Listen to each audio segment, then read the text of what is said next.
Você sabe o que é a família eudemonista? Uau, que pergunta, né? O William, estou aqui com o meu convidado, William Silva, e vamos falar sobre a família eudemonista. Ele até falou, cuidado aí, é um trava-línguas, né? Um trava-línguas, uma palavra difícil, diferente. E estamos aqui hoje para gravar esse episódio sobre a família eudemonista. Então, fala pessoal, né? Quisemos fazer aí uma introdução diferente. Gabi aqui falando com vocês. E hoje, como eu já disse, recebo aqui meu convidado, colega aí de pós, já terminamos a pós-graduação, já é veterano do podcast. Um episódio aí que ele fez comigo foi sensacional. Falamos aí de desistência da adoção, responsabilidade civil. Então, se você não conferiu, dá uma pausa, clica. Tá no YouTube também, né? Tem um canal no YouTube agora. Também venho fazendo a divulgação aí do canal do YouTube, do podcast. Então, vai lá, dá o like, se inscreve no canal também, vai no Spotify. O William tá lá, né? Já é parceiro, né, William? Já tá aí fazendo a parceria há tempos, né? Já sabe aí como é que funciona tudo. Então fizemos essa brincadeira aí para perguntar para vocês, né? Vocês sabem o que é a família demonista? E vamos responder, né, William, essa pergunta e várias outras coisas, né, ao longo do episódio. Um tema de família, claro, né? Vamos falar um pouco de modelos de família, os desdobramentos disso na sociedade. O William é mais do que qualificado aí para falar sobre o tema. Eu vou apresentá-lo, né, rapidamente, se vocês não conhecem ele, mas deveriam, porque foi um temaço, né, que nós falamos no outro episódio. Mas o William é bacharel em Direito, pós-graduado em Docência do Ensino Superior, pós-graduado em Direito das Famílias e Associações, né? Cursamos aí juntos a pós-graduação, e mestrando em Direito, né? Então, seguiu uma carreira acadêmica de muito estudo, né? Dedicação. A gente fez um roteiro aqui bacana, né, William? Para É falarmos isso. sobre o tema, então, bastante detalhado. Então, convido vocês aí a se juntarem, a nós dois aqui nessa jornada aqui para falar sobre a família eudemonista. Eu acho que desperta curiosidade até pelo nome, né? Assim, eu não acho que os ouvintes, na maioria, tenham ouvido falar o que que é isso. O que que a gente pode falar aí de família eudemonista. E eu queria que você, né, só para começar, para a gente ir conversando aí com o pessoal, você dá uma pequena definição, explicar mais ou menos o que que é, assim, em termos bem tranquilos mesmo, né, do dia a dia. Para quem viu essa palavra, já bateu o olho na capinha do episódio, já nem ouviu, tá ouvindo agora? Como é que a gente pode pensar nisso? Pois é, Gabi. Em primeiro lugar, né, claro, um prazer enorme estar aqui com você novamente, tá? Uma honra estar aqui justo agora, na verdade, Justo agora. canal brilhante, o nosso canal de bate-papo jurídico. E eu fico muito feliz pelo convite, obrigado mesmo de coração. E falar de família eudemonista, de fato, gera, assim, um baque logo de primeiro, né? Porque é uma palavra muito distante do nosso vocabulário, sem dúvida nenhuma. Mas, ao longo do nosso bate-papo, acho que todos os ouvintes, né, vão entender e compreender que o eudemonismo ele está sim presente no nosso dia a dia, nas nossas famílias, independentemente de qual seja o arranjo familiar. O eudemonismo, ele de fato precisa, inclusive, estar presente nas nossas famílias para que a gente de fato consiga estar numa felicidade plena. Então, acho que de início a gente pode destacar isso, que o eudemonismo é a busca da felicidade plena do ser humano, ao ponto que ele interagindo é, nesse núcleo familiar, ele consegue buscar a sua felicidade, compartilhar para que a felicidade dos demais membros da família também possa ser encontrado e compartilhado. Eu costumo dizer que o eudemonismo é a família perfeita. É, melhor, né? Não poderia definir melhor o eudemonismo, né? A família eudemonista, né? E é claro, a gente está falando aqui em direito das famílias. E eu acho interessante destacar isso, é a felicidade, né? A busca pela felicidade, não tem nada melhor do que isso, né? Em termos abstratos e filosóficos, o William propôs o tema, né? Quando ele chegou para mim e propôs o tema, eu falei, não, com certeza vamos falar disso, porque é um tema filosófico também, né? A gente pensar um pouco em felicidade, o que que seria felicidade. E eu acho que quando a gente pensa em direito às famílias, a gente pensa muito na realização, né, de cada um dos membros ali da família. É um assunto, né, recorrente aqui no podcast, um tema que a gente vem abordando, eu acho que é um pouco inevitável, né, William, quando a gente traz um tema de direito às famílias, a gente não falar da realização daqueles membros da família e de como eles podem se desenvolver, e falarmos também da busca pela felicidade, né? Que sem dúvida é um dos objetivos aí que a gente tem que ter em mente. Então é isso, né? Caso vocês não conhecessem o termo eudemonismo, né? A busca aí pela felicidade, aqui a gente pensando em realização pessoal também, ali de cada um dos membros da família, né? Não só na família, a gente está pensando aqui na família, mas em sociedade, né? De modo geral, a gente vai chegar lá também nas reflexões aí ao longo do episódio. Mas partindo aqui para uma ideia até de contextualizar mesmo, né? Eu acho que é importante dizer, William, que esse debate que a gente vai trazer, essas ideias aqui que a gente vai discutir, vão ser discutidas no contexto da família democrática. E aí uma das coisas que você, inclusive, colocou para mim, quando a gente fez o roteiro, as ideias de roteiro, era justamente essa questão de pensarmos no modelo estatal de família, aquilo que existia, né, anteriormente. Então, a ideia do que seria ideal, do que seria possível ali dentro da entidade familiar, e que dentro daquele padrão, dentro daquela situação ali que foi posta, as pessoas deveriam se estruturar com base naquele parâmetro, né? Então, foi um dos pontos iniciais aí que a gente discutiu. E falarmos também, né, podemos falar dos princípios constitucionais relevantes para compreender o alcance desse tema. Então, a gente poderia pensar como é que a gente poderia estruturar isso, né, para os ouvintes, partindo do pressuposto dessa ideia dessa quebra, né, desse modelo ideal de família, né? E justamente isso, Gabi. A sua explanação foi brilhante, né? Eu acho que a gente precisa, para tratar de um tema, né, que eu costumo dizer que é muito filosófico, até porque o eudemonismo, ele é uma compreensão filosófica, enfim, da Idade Antiga, né? A gente está falando aqui de um conceito filosófico que surgiu na Grécia Antiga. Então, quando a gente trata de conceitos filosóficos, a gente precisa, de fato, transcender no tempo. A gente precisa trazer esses conceitos de sociedade completamente diferente da nossa para aplicar na sociedade moderna. E a gente percebe, aplicando esses conceitos, que, de fato, o eudemonismo ele ainda é latente, e quanto mais latente, tá? Eu posso até dizer, afirmar, na verdade, que o eudemonismo é mais latente nessa nossa sociedade moderna pós-Constituição de 1988 do que na vigência da Constituição anterior, nas constituições mais antigas, porque nós tratávamos justamente desse ponto aí que você bem colocou, da família ideológica, do conceito ideal de família, aquela somente aceita que era advinda do casamento, aquela família patriarcal, patrimonializada, heterossexual, essa era a família ideal na vigência das constituições anteriores a essa nossa.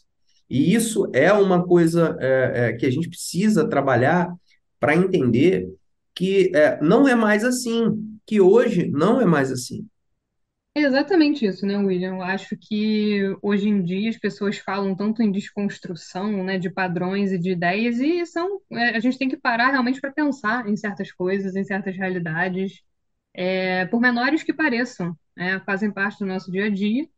E isso não é diferente para o direito, especialmente o direito das famílias, que é um direito que muda a todo momento. Então, quando a gente pensa que realmente existia um padrão, existia aquilo que era ideal, existia aquilo que deveria ser interpretado ali como a estrutura. E a partir daquilo ali, tudo bem, você tinha a família com base naquilo. E hoje em dia já não é mais assim, né? Felizmente a gente tem o reconhecimento da pluralidade da entidade familiar. A gente vai chegar também nesse ponto quando a gente falar dos diversos arranjos familiares. Inclusive o William está produzindo um conteúdo muito legal, né? A gente vai deixar aí seu perfil, com certeza, sobre arranjos familiares, né? Então, para que as pessoas entendam, porque eu acho que não existe aquela concepção de que a pessoa, o que que é uma família? São pessoas casadas, união estável. Acho que união estável já existe um relativo entendimento, relativo aí, bota muitas aspas, mas as pessoas já têm um conhecimento em relação a isso. Mas, por exemplo, uma família anaparental, uma família monoparental, de repente a pessoa não sabe, mas só tem um adulto, é adulto com criança, mas não tem pai e mãe, quer dizer, existe ainda um certo desconhecimento e a gente está aqui para mostrar que houve realmente, né, de fato, essa evolução. E pensando até do ponto de vista principiológico, né, William? Você, inclusive quando a gente falou do outro tema, que foi desistência da adoção, né, responsabilidade civil, se tem dano moral, não vamos dizer o que aconteceu naquele episódio, é para o pessoal ir lá ouvir. Mas a gente tem os princípios, né, do direito das famílias. E um princípio muito importante, que é muito caro ao direito das famílias e que você discutiu amplamente, né, no outro episódio, é o princípio da afetividade. E junto, né, ao lado da dignidade humana, também explicam, né, fazem com que a gente entenda como é que conseguiu, né, como é que se prosseguiu esse giro aí conceitual, no sentido de acabar com isso, de fazer essa ruptura, de haver esse reconhecimento de que, temos entidades familiares.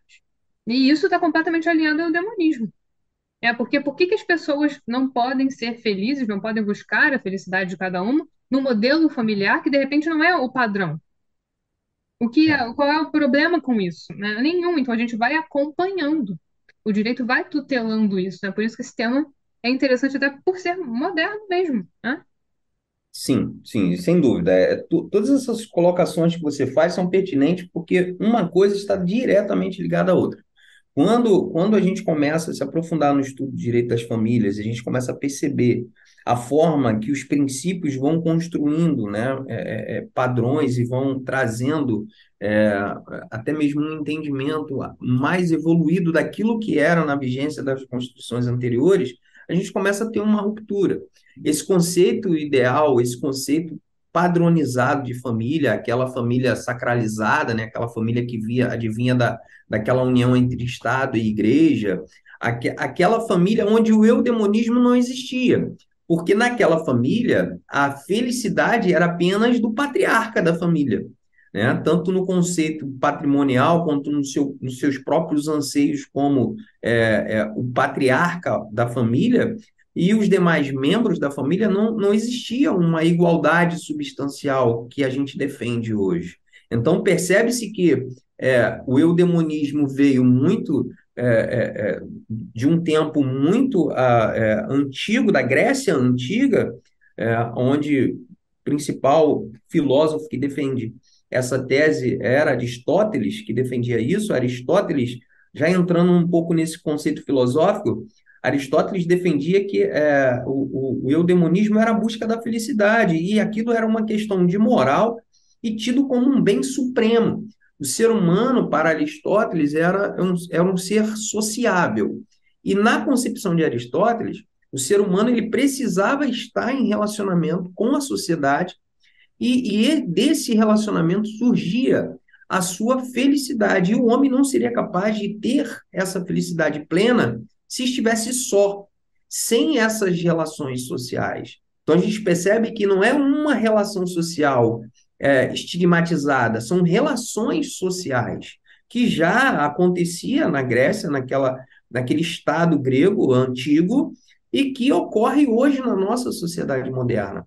Então, essa ruptura desse conceito aberto de família trazido pela Constituição atual e o reconhecimento de demais arranjos familiares vem justamente fortalecer o eudemonismo e com esse conceito de que família não é mais somente aquela relação entre o homem e a mulher para simplesmente constituir os seus herdeiros, né, a sua prole. Não. A família ela pode e deve estar justamente pautada no princípio da afetividade. É importante destacar, Gabi, que alguns doutrinadores vão dizer que, na verdade, a afetividade ou afeto, né, ele é um postulado, ele é algo que deve ser observado quando você fala de norma, de regra, de lei, inclusive de princípio. Você não pode afastar o afeto da análise de nenhum desses tipos de segmentos. Por quê? Em qualquer relação que esteja ligado ao conceito de família, tem que ser a base afeto e a afetividade, o comportamento entre esses membros da família, para que haja justamente uma igualdade substancial. E nós temos proteção legal, a nossa Constituição traz todo esse viés protetivo, tanto para a família quanto para os membros da família. E quando essa busca da felicidade tem que estar pautada nos membros da família, então observa-se que o eudemonismo ele está mesmo presente. Por quê? Não mais é só a felicidade do patriarca, não mais é só a satisfação de um membro da família, e sim de todos. Então, quando a gente encontra uma modalidade de família onde os membros da família trabalham para, democraticamente, a gente está falando de uma família democrática, para Sim, o no contexto da bem-estar família de todos. democrática. Isso. Para o bem-estar de todos, então a gente está falando de demonismo. Não importa se você está no casamento, não importa se você está na união estável, na família anaparental, monoparental, homoafetiva, enfim, nas famílias simultâneas, não importa qual arranjo familiar. O eudemonismo, ele vai estar presente quando essa busca de felicidade não estiver mais pautada meramente nas questões patrimoniais, e nem nas questões sexuais, mas sim na questão harmônica e democrática da felicidade subjetiva de cada membro da família. Exatamente, né? As palavras aí cirúrgicas do William em relação a isso. E é a ideia que a gente quer traduzir mesmo, né? Eu acho que existem ainda, como a gente já falou, concepções do que deveria ser a família, do que é uma família. E, na verdade, isso vem caindo por terra, felizmente, né? E nós vimos ao longo da pós-graduação, e tenho certeza de que daqui a pouco algumas coisas vão estar obsoletas, né? Vão aparecer outros casos, outras decisões. Felizmente, a gente vê que existe um progresso. Então, entender como essa a questão, a filosofia toda, né, do demonismo, e como o William falou, não é uma coisa de hoje, mas que ela pode ser aplicada, não só pode, como deve ser aplicada ao direito das famílias, e reconhecer que a gente tem essa pluralidade de entidades familiares e que não existe uma hierarquia entre elas e também não existe uma hierarquia entre os membros da família, né? É interessante a gente pensar que a família, a busca pela felicidade, que é preconizada aí pelo demonismo, ela é pautada justamente nessa cooperação entre pessoas, né, entre os membros ali da família, e não existe a hierarquia entre essas pessoas. Não existe hierarquia nem dentro da própria família, mas também não existe hierarquia quando a gente pensa em diferentes entidades familiares também. Então, não existe hierarquia nesses dois âmbitos, né? E um outro ponto interessante da sua fala é a questão da igualdade substancial, né? Busca-se a igualdade substancial quando a gente pensa em família. E a gente tem, inclusive, a gente pode dizer, uma obrigação estatal referente à proteção de cada um dos membros da família, né? Então, a gente tem na Constituição, né, para quem não sabe, para quem não é da área jurídica, a gente tem disposições, digamos assim, referentes à família, tanto no texto constitucional quanto no Código Civil. É claro que o Código Civil ele vai destrinchar tudo, né? Então, vai falar de uma forma muito mais pormenorizada, mas dentro da Constituição, na nossa na Carta Magna, né? Nós temos diferentes modelos familiares, nós temos a questão da proteção estatal, nós temos o princípio da dignidade da pessoa humana, a questão da igualdade, solidariedade, quer dizer, a gente tem todo esses dispositivos, essa constelação aí de dispositivos que ajudam a gente a compreender como esse tema deve ser estudado, né? Então, acho que o ponto-chave aqui, né, Luiz, se tivesse que deixar uma mensagem é que a felicidade é a finalidade da família, hoje em dia, né? Seja o que for, né? Seja como for, Perfeitamente. É seja justamente o isso. arranjo que for, né? Independentemente do arranjo que for, independentemente se a busca da felicidade ela esteja num caráter individual ou coletivo, porque se tiver num caráter individual, nós podemos falar da família monoparental. Sim, sem dúvida. Então, a ideia não é que a felicidade está no outro, e sim está para si e para o outro. Essa coletividade da busca da felicidade subjetiva de cada um é que fortalece toda a construção de qualquer entidade familiar. Era o que não existia na vigência daquela família ideal do passado que já foi superada. Importante, Gabi, você mencionar essa questão que é uma obrigação estatal, né, proteger a cada membro que compõe a família, está no artigo 226, no parágrafo 8º da Constituição, reforça justamente essa ideia que não é mais o Estado protegendo a família como uma instituição, e sim protegendo é, cada membro que compõe essa família. Então, dentro de uma família, nós podemos ter absolutamente incapazes, nós podemos ter vulneráveis, nós podemos ter homens e mulheres e crianças e idosos, e cada um é a obrigação do Estado que dê a estes uma proteção diferenciada para que eles possam ter justamente essa igualdade substancial. Então, a gente observa só nesse detalhe a presença do princípio da igualdade substancial, o princípio da isonomia, o princípio da liberdade e o princípio da dignidade da pessoa humana. E o princípio da afetividade, como você bem colocou. Então, na observância apenas de um dispositivo legal, a gente consegue ver, né, vislumbrar isso, vários princípios sendo ali pautados num dispositivo legal.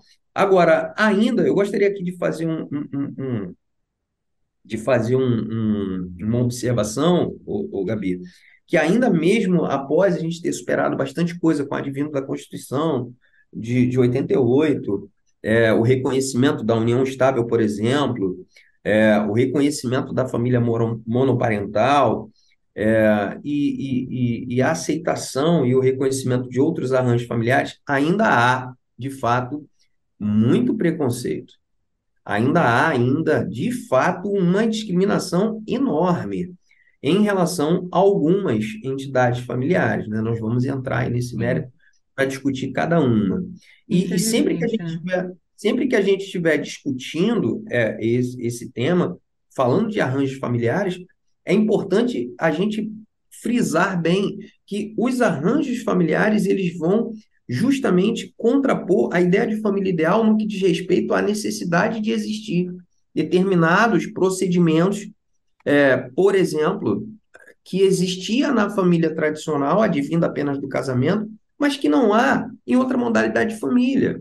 Eu não posso falar, por exemplo, é, de cunho patrimonial meramente numa família monoparental, porque ele não tem ele não tem a companheira ou o companheiro, ele não vai agregar patrimônio, não tem interesse patrimonial nesta família, né? Esta família é Sim, são pautada questões basicamente, existenciais, né? basicamente nas questões de afeto. E aí a gente parte, por exemplo, das questões sexuais, procriação, né, que era pautado nessa família ideal do passado. A família anaparental não tem nenhum tipo de viés reprodutivo, porque são apenas irmãos, parentes, primos. Então não há viés reprodutivo nessa família. Então não é necessário que haja tais requisitos para se constituir uma família. Isso já está superado. Isso já é matéria superada. Mas ainda há preconceito, Ainda ainda há estamos, né, talvez aquela engatinhando. capacidade de ruptura mesmo definitiva através do nosso entendimento da nossa Corte Suprema e também dos tribunais superiores, de entender que algumas modalidades de arranjos familiares precisam ter esse reconhecimento. Daqui a gente está falando, por exemplo, da família poliafetiva ou do poliamor, né? Para estas famílias, o princípio monogâmico não faz necessário existir, porque a felicidade para estas pessoas está justamente em conviver, em comunhão entre si. Então, elas encontram a felicidade mútua desse núcleo familiar, não precisando depender da monogamia para existir essa felicidade. É exatamente isso, né, William? Como você pontuou, eu acho que ainda é um pouco estranho até, né, para algumas pessoas, ou até para a gente tentar explicar isso, né, que às vezes os objetivos ali, a questão da realização pessoal daquelas pessoas que compõem a família, pode não ser pautada no padrão, né? Então, como você falou, numa questão patrimonial, num viés reprodutivo, não necessariamente estará presente, né? Então, como você muito bem deu o exemplo da família anaparental, né, que a gente vai conversar um pouquinho mais agora. Mas acho que antes da gente prosseguir, eu queria te ouvir um pouco mais, é claro, em relação aos arranjos familiares, né, você já falou um pouquinho disso, mas eu acho que é interessante a gente falar um pouco dessa questão da sociedade, né, quando a gente pensa no direito das famílias e no Estado, né, porque a gente já falou que o Estado ele tem a obrigação mesmo, a gente tem dispositivos constitucionais, a gente fala aí da obrigação estatal no sentido de tutelar essas famílias, de proteger, né? E você falou muito bem, né, dos absolutamente incapazes ou né, mais vulneráveis, enfim, a gente tem o Estatuto do Idoso, o ECA também, o Estatuto da Criança e do Adolescente, não só a Constituição, né, mas o direito ele vai proteger essas pessoas, esses grupos, né? Mas eu queria te ouvir em relação à intervenção mínima do Estado, porque ao mesmo tempo que o Estado tem essa obrigação, né, referente à proteção aí da entidade familiar, a gente estuda também, né, na pós estudamos, inclusive, essa questão da intervenção mínima do Estado, né? E eu acho que entra também um pouco o papel que a sociedade tem quando a gente pensa aí na realização pessoal, no eudemonismo. Aí queria te ouvir um pouco em relação a esses pontos, e depois acho que a gente podia falar um pouco com os ouvintes sobre os arranjos familiares, né? O que que afinal, quais são esses modelos de família, né? E será que são só esses? Né? Então, como é que a gente pode desenvolver esses pontos? Então, Gabi, perfeito. Isso é um ponto muito interessante, tá, que você levantou, que é a intervenção mínima do Estado versus a autonomia privada, né, vamos chamar dessa forma. A liberdade, o princípio da liberdade latente presente ali na autonomia da construção do núcleo familiar. Então, é importante isso, o papel da sociedade no que se refere à realização de cada pessoa, isso é muito relativo e é muito subjetivo. Então, nem todo mundo vai se realizar dentro de uma instituição como padrão ideal.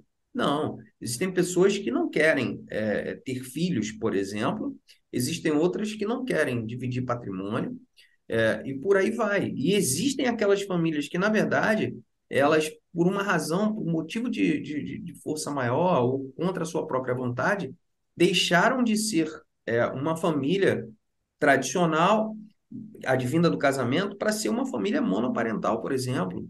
Pode ter a morte de um dos cônjuges. Né? Nós podemos ter, inclusive, a morte do casal e deixar os seus filhos. E esses filhos reconstruir a família numa família anaparental. Então, tudo isso pode acontecer dentro desse comportamento de família em relação ao Estado. E o Estado, ele tem sim que dar garantias para que tudo isso possa ocorrer, né, considerando o quê? Considerando justamente a proteção de cada membro que compõe a família. Então, o Estado ele não pode adentrar na seara do Instituto Família querendo ditar, digamos assim, intervindo, ditando regras, determinando condutas como em alguns casos ainda faz. Então, a intervenção mínima do Estado, inclusive, tem positivação no artigo 1513 do Código Civil, que diz, né, que não, nem intervenção do particular, nem do ente público pode ocorrer essa intervenção de forma no núcleo familiar, a não ser para trazer essa proteção para esses vulneráveis.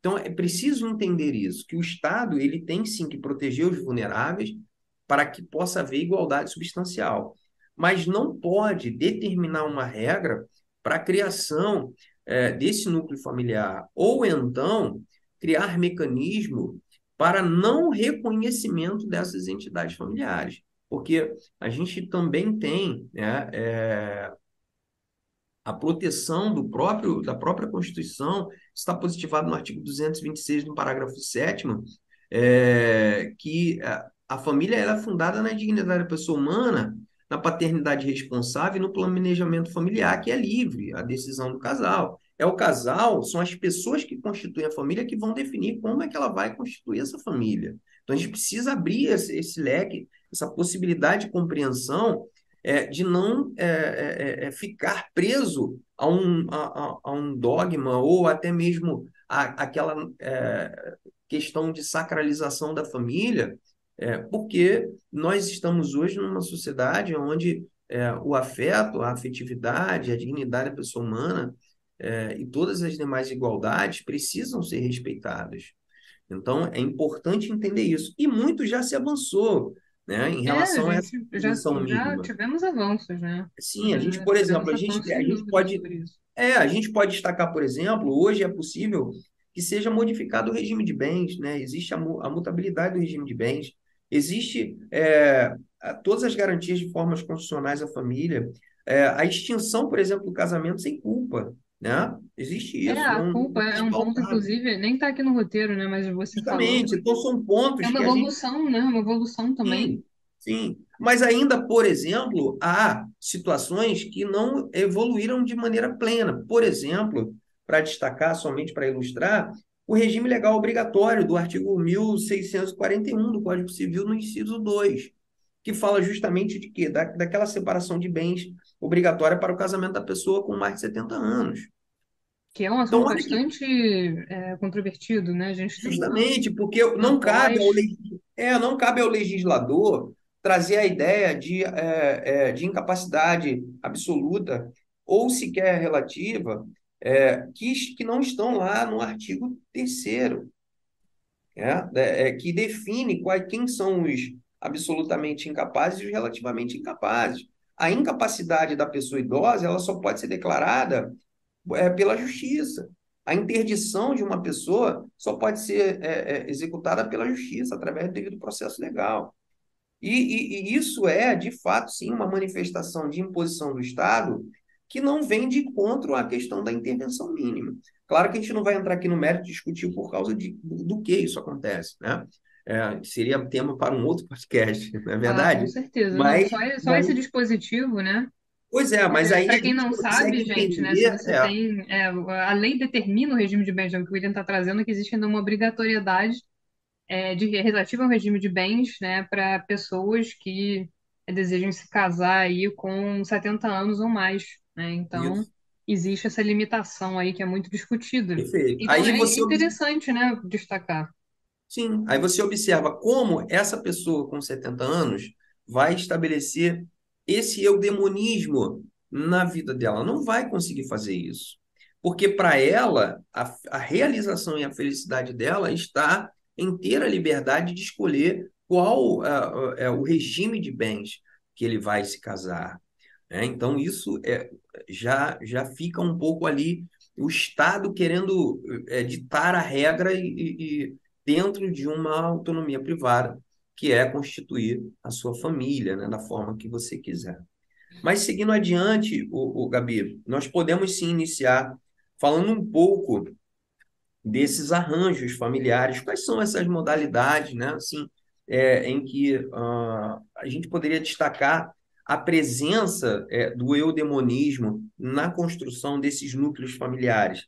A gente pode destacar, inicialmente, que a nossa Constituição traz a previsão legal de três núcleos familiares que estão dispostos, né, nos artigos da Constituição, que é o casamento, também no Código Civil, que é a união estável, que está no artigo 226, parágrafo 3º, e a família monoparental, que está no artigo 226, parágrafo 4º. Estas são as modalidades de famílias que estão positivadas na nossa Constituição. Contudo, existe esse conceito aberto de família, e então nós podemos aí avançar um pouco mais nas famílias que não estão, de fato, né, descrita, enunciada, podemos chamar assim, na nossa É, Constituição, exatamente, mas não é que aquela são, coisa cara né, crachá, né? Não, não para é ninguém abrir a explícita, né, não é Constituição, explícita. e ver se Existe, só tem esses modelos aqui, então só é, pode isso, né? Não é bem não, assim. A gente então, fala muito não em é não taxatividade, né? Não isso, taxatividade. perfeitamente. É um E aqui rol a gente está aberto. falando de realização, né, William, das pessoas. Então, como você bem colocou, né? Até inclusive pensando no papel do Estado aqui, o Estado ele tem que proteger, mas essa interferência a gente tem que pensar como é que isso vai acontecer. Tem que existir uma interferência mínima aí, né? Justamente dentro dessa lógica toda aqui do eudemonismo e da realização. Então, dentro disso tudo que a gente está falando, claro, eu tenho certeza de que os ouvintes, né, conhecem o casamento, a união estável, de repente até a família monoparental, alguém, né, estudante de direito que está começando, monoparental, né, então só tem aí um genitor, de repente, por alguma razão. Mas os outros modelos, né, eu acho que, e como você falou, ainda são questões que vêm sendo discutidas, né, não existe nada completamente sedimentado em relação a isso, até porque a gente tem mudanças o tempo todo, né? E como é que vai ser a resposta estatal aí do judiciário em relação a isso, do legislativo também, né? Mas a gente está pensando mais no judiciário, nas decisões. Então, quais são? A gente escolheu aqui, colocamos alguns modelos, né, familiares. Vamos comentar rapidamente. Eu queria ouvir de você, né? Eu acho que, num primeiro momento, legal destacar que não são taxativas, né? Ou seja, pode ser que daqui a 2 semanas apareça um outro modelo de família. E não é porque não está escrito na Constituição que não vai existir e não vai ser protegido como tal, correto? Então, com Sim. base nesse raciocínio, quais são, assim, vamos destacar aqui alguns exemplos, até para o pessoal que tem curiosidade. Ah, mas então dá um exemplo aí, né, que não está na Constituição. Dá um exemplo aí, Pois William. é. Pois é, então, Temos isso é. vários, temos vários. Tem vários, tem vários. É importante, né, Gabi, a gente acabar, assim, de fato, por compreender essa sistemática, né? Então, a gente não pode simplesmente fechar o rol de famílias, de arranjos familiares, o que está previsto é, literalmente na Constituição. É? Não é para isso, até porque a construção dessa família é livre e isso também está devidamente alicerçada na própria Constituição. Mas a gente pode destacar, por exemplo, a família anaparental. É uma realidade, todas essas famílias, Gabi, eu gosto muito de frisar isso, que é uma realidade social. Não é uma invenção jurídica, é uma realidade social. Essas famílias existem, elas produzem os seus efeitos e elas precisam ser tuteladas pelo Estado, além de merecer todo o nosso respeito e reconhecimento. A gente pode falar da família anaparental, por exemplo, aquela família que é composta pelos filhos, pelos irmãos. Muitas famílias, os pais acabam falecendo muito logo depois que constrói, né, que criam e reproduzem as suas proles, eles por alguma razão vão falecer, ou seja, por idade ou por doença, alguma coisa dessa natureza, às vezes uma fatalidade, um acidente, e esses irmãos, eles vão dar continuidade a essa família ali, convivendo entre eles. Não mais vai existir o pai ou a mãe, mas a família, a composição, o núcleo familiar vai continuar existindo e vai continuar produzindo seus efeitos. Então, esse é um núcleo familiar, uma entidade familiar muito presente na nossa sociedade moderna, tá? E tem os seus direitos. Existe, por exemplo, o direito de proteção patrimonial, né? É, que não pode ser alienado o único bem de família, existe essa proteção também para a família anaparental, apesar de não ter esse reconhecimento legal desse núcleo familiar. Porque, na verdade, a proteção nesse caso não é para a família propriamente dito, é, na espécie que ela foi constituída, mas sim quando essa moradia, quando esse bem, ele é utilizado única e exclusivamente para a moradia, e quando não há outro bem. Então, isso é uma forma de destacar que, mesmo que essa família não tenha aí uma positivação normativa definindo o que é um núcleo familiar, existe essa proteção. Isso tem reconhecimento jurídico, né? Proteção aí pelo Poder Judiciário, nos julgados, em números que tem, positivando esse entendimento. Exatamente. Tá? Então, isso é Perfeito, importante também né? a gente destacar que, por mais que o legislador seja inerte ou talvez não avance junto com a evolução A sociedade social, também, né? Não acompanha mesmo, justamente o poder judiciário, bem na, decidido, na né? sua competência dos tribunais superiores e do Supremo Tribunal Federal, vem trabalhando em prol de trazer essa proteção estatal a esses núcleos familiares que a legislação ainda não trouxe. Tá? Então, é necessário, sim, que o Poder Legislativo avance um pouco mais e acompanhe esse desenvolvimento social, digamos assim. Né? Mas Sem dúvida, podemos, William. mas podemos também destacar uma outra família que é muito presente no na nossa sociedade moderna, que é a família homoafetiva.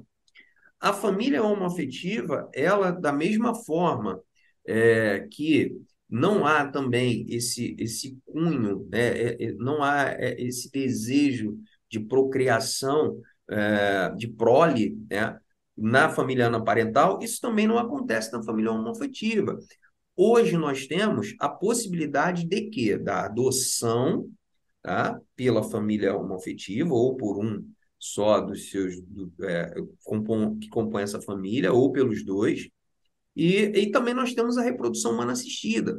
Mas nós sabemos que duas pessoas do mesmo sexo não vão criar sua prole advindo da relação sexual, que era uma relação esperada naquela família ideal do casamento. Então, observa o eudemonismo presente nessas famílias e de uma forma muito efetiva, né? Por quê? Porque a realização desses membros da família está diretamente ligada à questão afetiva, à questão moral, à questão da realização de um e do outro, e com isso a realização de todo o núcleo familiar. Isso é muito bonito. Isso filosoficamente é bonito, e na realidade também é muito bem-vindo para a gente deixar de ter um estigma de que você só consegue ser feliz e realizado na família se tiver aquela família tradicional, E aquela transcende família, tudo, né? né, William? Acho que é duas palavras aqui, né? Duas palavras começando com R, né? Ruptura e realização, né? Eu acho que se busca aí a Sim, realização. Não tem exemplo, é melhor. Inclusive, você estava conversando comigo, né, antes da gente gravar, você até falou que você fez um curso de extensão, né, sobre famílias homoafetivas, quer dizer, sim, sim. fazem parte da nossa sociedade, e é muito interessante a sua fala, né? Muito oportuno a gente falar sobre isso.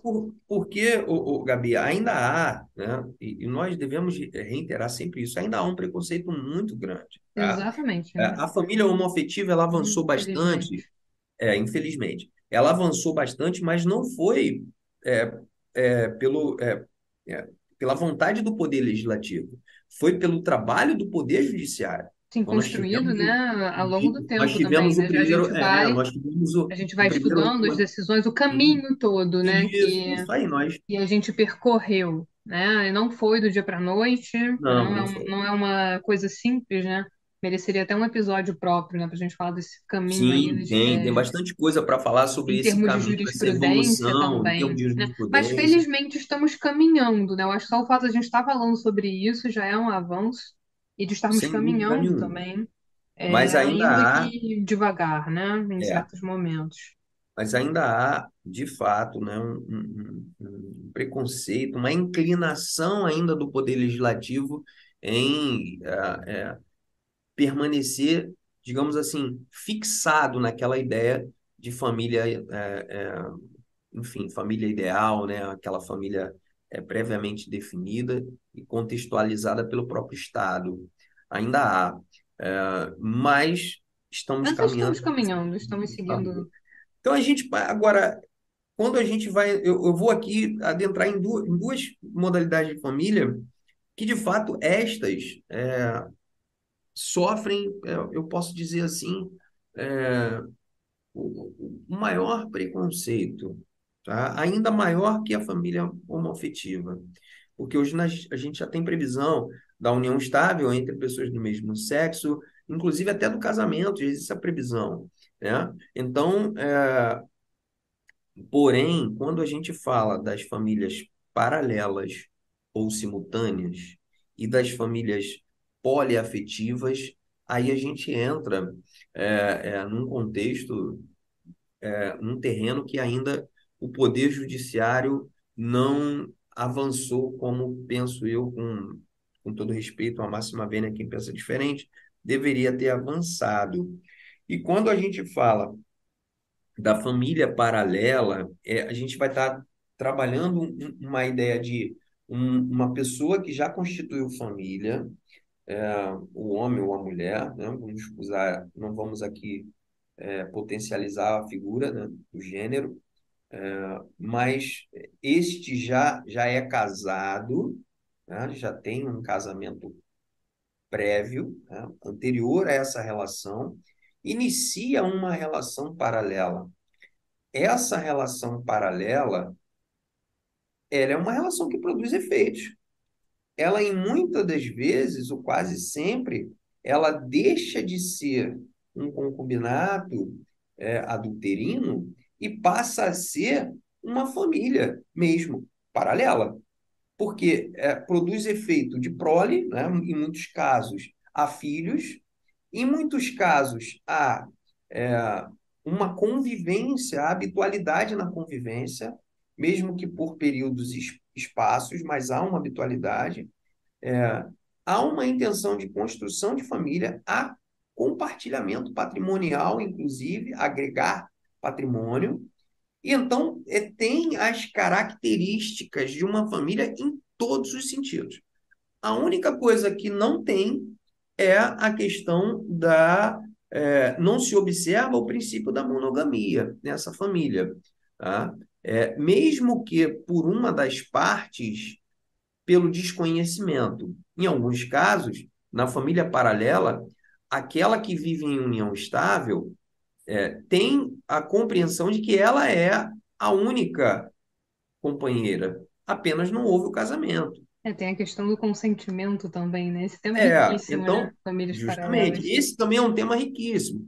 Mas o que que ocorre na família paralela é justamente a não observância do que dispõe, por exemplo, o artigo 1566, que fala do casamento, que fala da fidelidade no casamento, e o artigo 1724, que fala da lealdade, quando a gente está tratando aí da união estável. Então, nem a lealdade, nem a fidelidade, esse é o entendimento, não ocorre nas famílias paralelas. Então, o que a gente tem observado em julgados dos tribunais superiores é que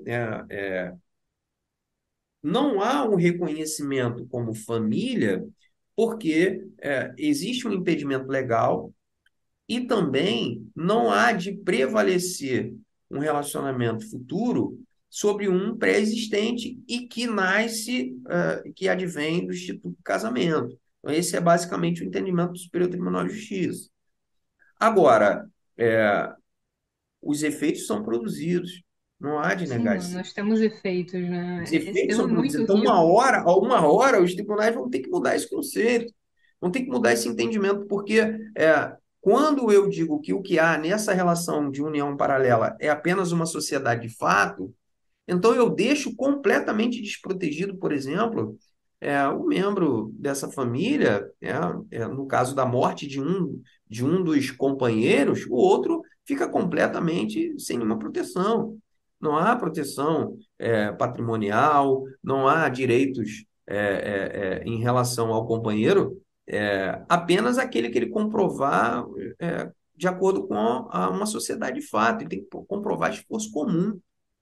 Então, fica aí também uma observação para as questões previdenciárias, E que o que ainda pode aparecer, né? Como é que a gente vai resolver justamente, essas então assim, questões, tanto do ponto de vista sucessório, né? E o sim, patri... então em há uma vida também, série em de vida também, né? isso.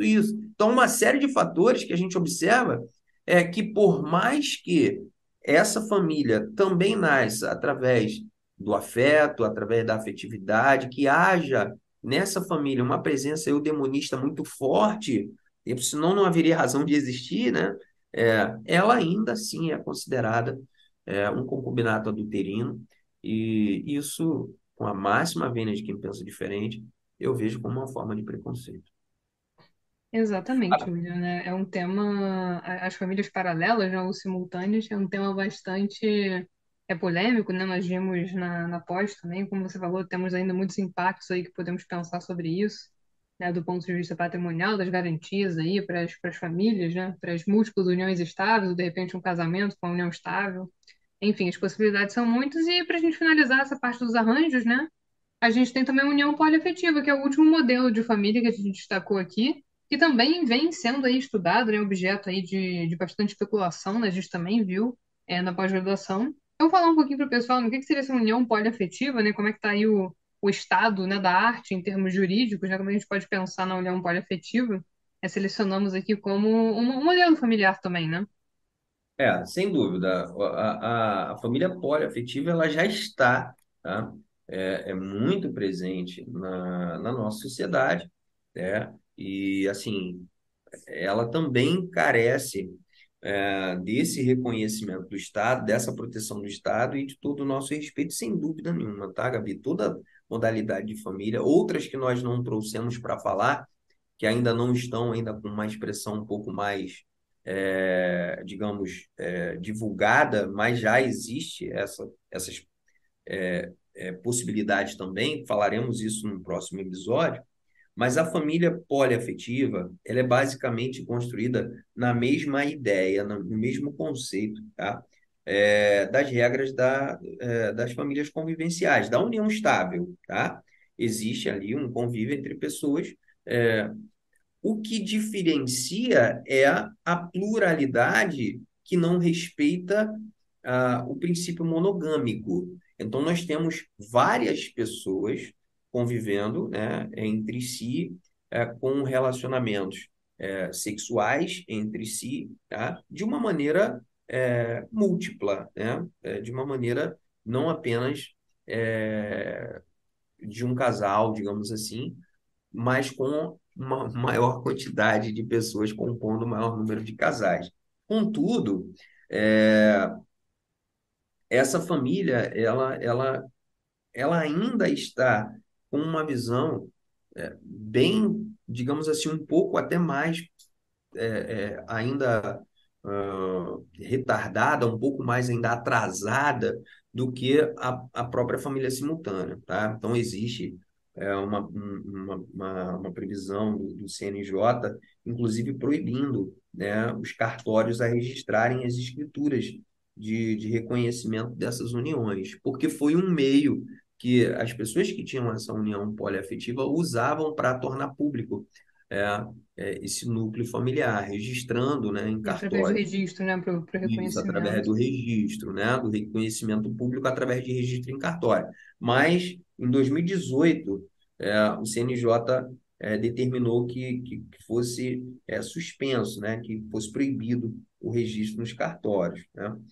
E, na verdade, ah, a questão mesmo que traz esse embate nas famílias poliafetivas basicamente essa questão de que foge muito, né, daquele caráter de lealdade, fidelidade, que é algo que, como eu falei nos artigos anteriores que eu mencionei, estão pautados ali o casamento e a união estável. Então, uma vez que o Poder Judiciário entende que afastado esses princípios, né, esses comportamentos, é, não há de ser reconhecido como família, porque é um dispositivo legal que cabe para o reconhecimento dessas instituições, né, dessas entidades familiares. Eu tenho uma opinião, aí com o máximo respeito a quem pensa diferente. Também entendo que precisa avançar, porque se eu observo o afeto e a afetividade, se existe a vontade de construir família, e não apenas a vontade de ter relacionamentos múltiplos, né, que seria se relacionar com várias pessoas ao mesmo tempo, a verdade é construir uma família e que existe a presença é, contundente do eudemonismo nessa família também. Esses membros da família estão realizados e se realizam entre si, convivendo nesta modalidade. Então, eu acabo por seguir pela linha da intervenção mínima do Estado e a máxima liberdade da construção familiar, é, inclusive no núcleo familiar também da família poliafetiva. É muito interessante a sua colocação, né, William, em relação a esses dois últimos modelos, especialmente, né?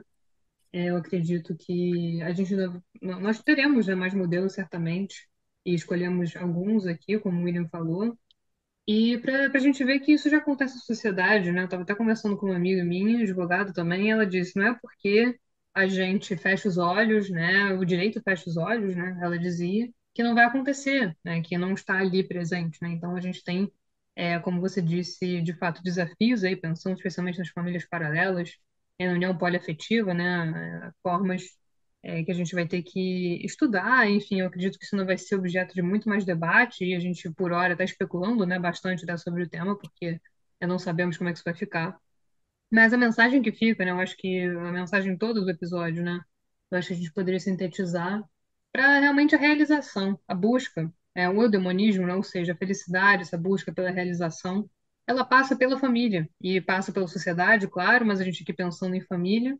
E família, né, eu já falei isso algumas vezes, mas não é receita de bolo, então a gente tem formas diferentes de buscar essa felicidade e merecem ser respeitadas, merecem receber a proteção do Estado, merecem ser tuteladas. E é interessante também destacarmos mais uma vez o papel do Estado, porque se por um lado a gente precisa dessa proteção, a gente tem essa proteção, né, como eu falei, para vulneráveis, por exemplo, né, de uma forma muito presente, o Estado também ele tem que, né, a intervenção, a gente tem a ideia da intervenção mínima, né, então parece um paradoxo, mas não é, né? Porque a gente tem a autonomia, né, das pessoas ali que vão compor a família, a gente tem a vontade, né, deles, enfim, enquanto entidade familiar, de que aquilo né? Seja a família, seja a entidade familiar, e que as pessoas sejam felizes, né? Então, sejamos felizes, né? Eu acho que a mensagem aqui é busca pela felicidade como direito, né? Como o direito tem se modernizado, tem tentado, e a gente falou, né? Existe aí um caminho ainda a ser percorrido, né? Eu espero que daqui a pouco tempo a gente possa gravar outros episódios explorando mais esse tema, falando de repente de uma outra entidade familiar, né? Que surgiu algum debate, mas que a gente continue nesse movimento, né? De falar sobre determinadas coisas, enfim, assuntos, temas que não são muito explorados, né? Então, agora, felizmente, temos essa oportunidade. Mas, William, eu queria te agradecer muitíssimo, né, na nossa segunda parceria aqui, né, felizmente, né, no podcast. Com certeza você vai voltar aí. Como eu falei, né, a gente vai deixar o seu arroba, né, William, seu arroba profissional, né, lá no Instagram. O William tem gravado, né, pequenos vídeos, assim, explicando essa parte tão, poxa, das entidades familiares, né, os arranjos aí diferentes. Né? Então, a gente vai deixar o arroba do seu perfil profissional aqui do William também. Tem duas recomendações, né, William, que você deixou, você pediu, né, que eu recomendasse aqui, a gente vai deixar também. Recomendações excelentes, né? Primeiro, Ética Nicômaco, né? Aristóteles aí, para quem quiser ir para essa parte da filosofia, né, entrar aí no eudemonismo, enquanto aí corrente filosófica, então se debruçar aí sobre o tema, com certeza uma excelente recomendação. E a segunda, né, o Direito de Família, o livro Direito de Família, né, dentro aí dos fundamentos do direito civil, né, então uma coleção aí do Gustavo Tepedino e da Ana Carolina Brochado Teixeira, né? Já foram recomendações aqui. A Ana Brochado também, né? Quando falei de Sherrington lá atrás também. Então, Nossa professora, né? Nossa já professora foi nossa da professora especialidade. também, né? Então, deu acho que a primeira aula da pós, ou a segunda, né? Isso, Então, perfeito. foi uma excelente aula, nossa professora, enfim, né? Tivemos a felicidade de ter aula com ela na pós, né? No auge da pandemia, mas pelo menos algum lado bom a gente conseguiu, né? Me distrair ali. Verdade. Então, a gente vai deixar essas recomendações, né? Esse livro, pelo que eu estou vendo aqui, né? O volume 6, né? Que Isso. fala especificamente sobre direito de família, né? Então, aí da Excelente, coleção excelente Fundamentos, livro. né? Tá... Do direito civil. Bacana. Excelente Excelente livro, né? A gente livro estava em para fase de quem. TCC até Isso. pouco tempo, né, William? Então, aí Pois vamos é. aumentando a biblioteca, né? Vai comprando ali, Verdade. pegando a referência. Né? Isso Então, aí. esses livros aqui vão ser recomendados, vão lá para o Insta, né? Também. Eu vou colocar foto, enfim, né? O William já sabe como é que é, já é veterano aí do podcast. Mas queria te agradecer, né, William? Então, eu com certeza vou voltar aí para falar mais sobre as entidades familiares, né? E vocês já participem da nossa caixinha também, né? Você já conheceu a família demonista? Você já conheceu esses modelos, né, de entidades familiares? A gente pode pensar aí numa pergunta para deixar para o pessoal. E é isso, William, né? O espaço é seu aí para uma reflexão aí final que você tenha, né? As recomendações vão ficar aqui, o seu perfil também já está tudo divulgado certinho, então o espaço é seu. Bacana, Gabi, bacana. Eu só tenho a agradecer, tá? Esse canal é um canal brilhante, é um trabalho magnífico que você executa com maestria. Isso é muito, muito legal mesmo. É um orgulho enorme estar aqui novamente. E eu quero fazer um convite especial, né, para todos os ouvintes, principalmente para os ouvintes que são estudantes de direito, desde que estejam iniciando a universidade agora ou já no finalzinho, não importa, tá? Que acompanhem o canal Justo Agora, que ouça todos os episódios, né? Agora nós temos o canal também disponível no YouTube, muito bacana, tá? E que possa aí contribuir, compartilhar conosco também os seus conhecimentos. Deixe suas perguntas, façam seus questionamentos, deem ideia para novos episódios. Eu acho que tudo isso soma, é muito bacana. Sem a participação do público, sem a participação dos ouvintes, é impossível praticamente, né, dar continuidade nesse trabalho brilhante. Tá? Eu quero aproveitar esse momento final, Gabi, para fazer um agradecimento que eu não fiz no início, ao doutor Fabrício, o Ah, nosso, grande nosso Fabrício, também colega. já Ele fez um convidado. episódio incrível, que era aqui, poxa, todos os episódios são incríveis, mas o Fabrício, ele já fez um segundo episódio comentando julgados e ele teve, assim, comentou com maestria um julgado a respeito justamente sobre o tema que foi o tema da minha monografia, falando sobre responsabilidade civil na adoção, né, na adoção frustrada. Eu acho que foi muito bacana, eu fiquei de fato emocionado quando eu ouvi o comentário dele. Eu acho que isso é muito legal, a gente ver a participação dos colegas e agregando, né, conhecimento, compartilhando, isso é muito bom. Por fim, Gabi, eu quero dizer que o eudemonismo, ele precisa ser quanto mais falado e vivido na nossa sociedade moderna, tanto de nós, né, cidadãos, como nós também, estudantes de direito, né, operadores do direito. Então, Gabi, podemos destacar por fim que a busca da felicidade, ela existe na vida de cada um de nós diferente. Cada um vai buscar a sua felicidade, vai buscar se encontrar e encontrar no outro ou nos outros a sua felicidade.